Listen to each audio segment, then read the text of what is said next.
நெறைய பேரு சொல்லக்கூடிய விஷயம் என்னன்னா, சொல்லுவாங்க அவர் சுடுகாட்டு சாமின்னு. உண்மதான்.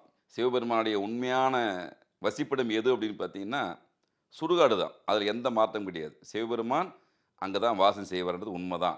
ஏன்? எதுக்கு? எத அழிக்கிறதுக்காக அவர் இருக்காரு? நெறைய பேர் சொல்லுவாங்க அழிக்கும் தெய்வம். உண்மதான். உங்களுடைய கர்மாவை அழிக்கக்கூடிய தெய்வம், ஆணவத்தை அழிக்கக்கூடிய தெய்வம், தான் என்ற அகந்தையை அழிக்கக்கூடியவர். அழிப்பு அப்படின்னா அர்த்தம் இதுதான். உடனே ஆழி காலத்துல அவர் எல்லாத்தையும் அழிச்சுருவாருன்னா, உண்மதான் அழிக்கக்கூடியவர் தான். எத அழிப்பாரு? உங்களுக்கு இருக்கிற எண்ணங்கள், தீய எண்ணங்களை அழிக்கக்கூடிய நபர். தீயதை விலக்கி நன்மையை அளிக்கக்கூடிய தெய்வமா தான் Sivaperuman.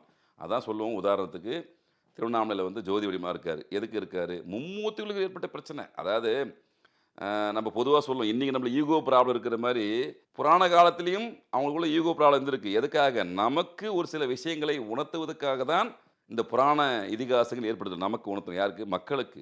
Sri Gayatri tours and travels 8977732881 உங்கள் கைலாய யாத்திரையை முன்பதிவு செய்யுங்கள்.